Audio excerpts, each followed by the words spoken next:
الصلاۃ والسلام علیک یا رسول اللہ، الصلاۃ والسلام علیک یا حبیب اللہ، الصلاۃ والسلام علیک یا نور اللہ۔ اہل ایمان پر آیا ہے خوبیاں رمضان کی، دل کو کرتی ہیں معطر نیکیاں رمضان کی۔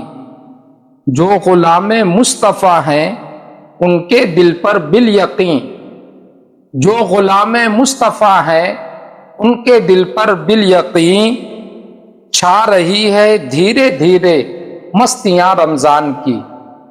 پیارے آقا صلی اللہ تعالی علیہ وسلم کے پیارے دیوانوں، رب تبارک و تعالی قرآن مجید فرقان حمید میں ارشاد فرماتا ہے، یا ایھا الذین آمنوا کتب علیکم الصیام کما کتب علی الذین من قبلکم لعلکم تتقون۔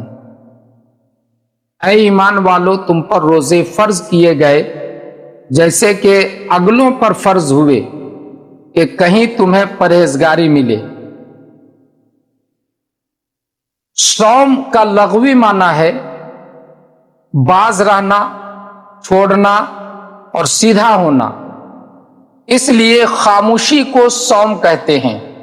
قرآن پاک میں فرمایا گیا، انی نذرت للرحمن صوما فلن اکلم اليوم انسیا، یعنی میں نے آج رحمان کے لیے روزہ مانا ہے تو آج ہرگز کسی سے بات نہ کروں گی، کیونکہ اس میں کلام سے باز رہنا ہے۔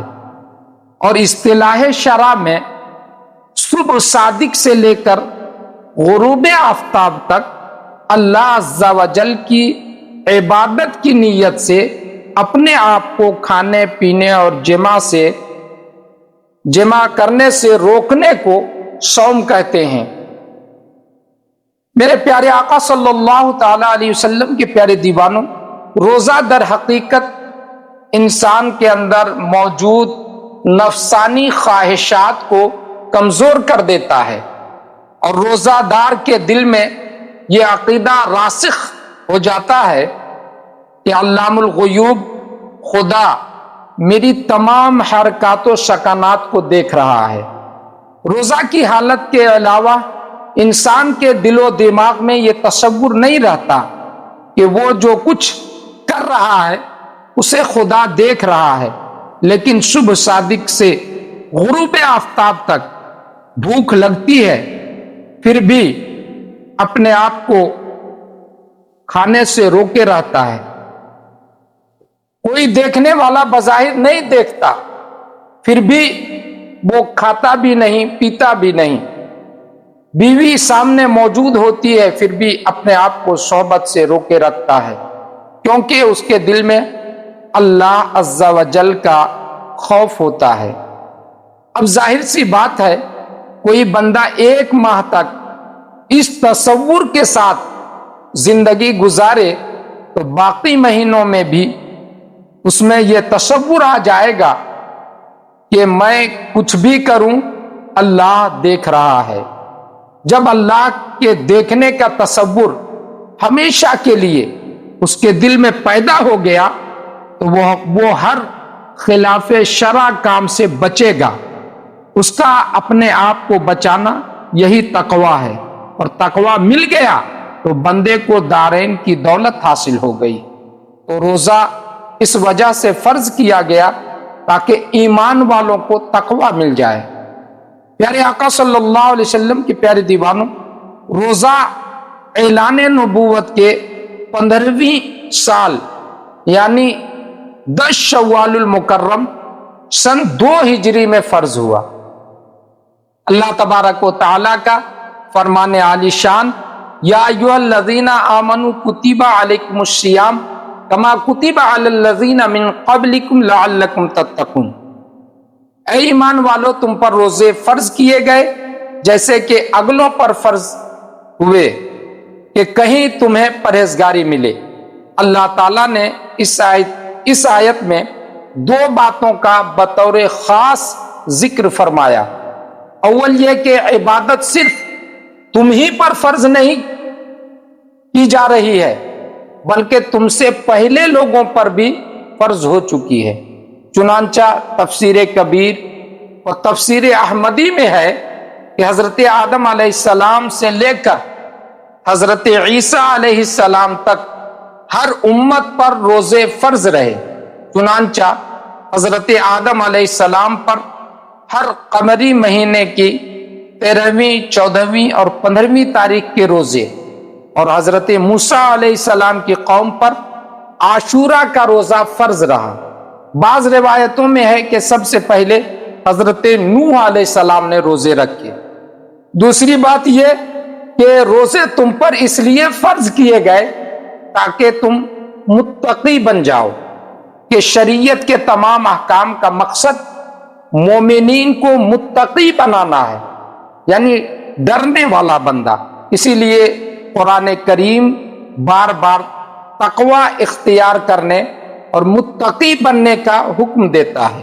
میرے پیارے آقا صلی اللہ علیہ وسلم کے پیارے دیوانوں، یوں تو نماز، روزہ، حج، زکوٰۃ اور دیگر عبادات سب کے سب ایسے اعمال ہیں جن سے قرب خداوندی کی نعمت اور اللہ کا خوف دلوں میں جاگزی ہوتا ہے، لیکن بالخصوص روزہ تقوی کی تربیت کا بہترین ذریعہ ہے، کہ روزے دار صرف اللہ عز و جل کے حکم کی تعمیل میں حلال چیزوں کا حرام ہو جانا بھی تسلیم کر لیتا ہے، بھوکا رہتا ہے، پیاسا رہتا ہے، جبکہ کھانے پینے کی ہر چیز پر اسے قدرت حاصل ہوتی ہے، بیوی پر شہوت کی نظر تک نہیں ڈالتا۔ اس سے زیادہ اللہ کی رضا جوئی کا اظہار اور کس عمل سے ہو سکتا ہے؟ روزہ سخت تکلیف کے عالم میں بھی حکم الہی کی تعمیل کا عملی ثبوت ہے۔ روزہ اطاعت و فرما برداری اور اظہار عبدیت کا بہترین نمونہ ہے۔ روزہ ہمدردی اور غم گساری نیز تعاون کے جذبات پیدا کرتا ہے۔ روزہ خواہشات نفس کے خلاف جہاد کی تربیت کا بہترین ذریعہ ہے۔ یہی سب خوبیاں راہ تقوی کے مسافر کو منزل سے قریب کرتی ہیں۔ اسی لیے میرے پیارے آقا صلی اللہ علیہ وسلم نے ارشاد فرمایا کہ جو شخص روزے میں جھوٹ بولنا اور برے کام کرنا نہ چھوڑے تو اللہ کو اس کی ضرورت نہیں کہ وہ اپنا کھانا پینا چھوڑ دے۔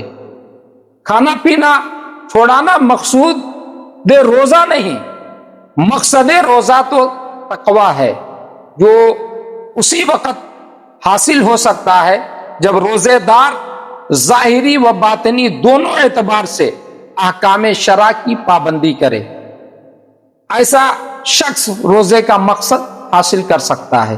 میرے پیارے آقا صلی اللہ علیہ وسلم کے پیارے دیوانوں، روزے کی حالت میں اگر اپنے آپ کو جھوٹ وغیرہ سے نہیں روکا گیا تو بھوکا پیاسا رہنا بارگاہ رب العزت میں وہ مقام نہیں رکھتا جو مکمل طور پر ہر غیر شرعی کام سے بچا کر روزہ رکھنا مقام رکھتا ہے۔ اندازہ لگائیے کہ تاجدار کائنات صلی اللہ علیہ وسلم نے ارشاد فرمایا، اللہ تعالیٰ کو ہمیں بھوکا پیاسا رکھنا مقصود نہیں بلکہ ہر برائی سے بچانا مقصود ہے۔ اب اگر کوئی شخص کھانے پینے سے اپنے آپ کو روکے اور جھوٹ، غیبت، چغلی، عیب جوئی وغیرہ سے اپنے آپ کو نہ بچائے تو مقصد روزہ فوت ہو جاتا ہے۔ لہذا ہم کو چاہیے ہم روزے کی حالت میں جھوٹ وغیرہ سے اپنے آپ کو روکیں، اور روزہ کی ہی کیا تخصیص، ہمیں تو ہر حال میں اپنے آپ کو جملہ صغیرہ و کبیرہ گناہوں سے روکنے کی کوشش کرنی چاہیے۔ مولا عز و جل ہم تمام لوگوں کو روزے کے مکمل پاسداری اور پابندی کرنے کی توفیق و رفیق عطا فرمائے۔ جب ہم اس پر عمل پیرا ہوں گے تبھی روزے کا فیضان، ماہ رمضان کا فیضان ہم پر جو ہے آنے والا ہے۔ ورنہ عمل نہ کریں گے تو ہم اس سے دور ہوتے ہوئے نظر آئیں گے۔ مولا ہمیں اس کی توفیق عطا فرمائے۔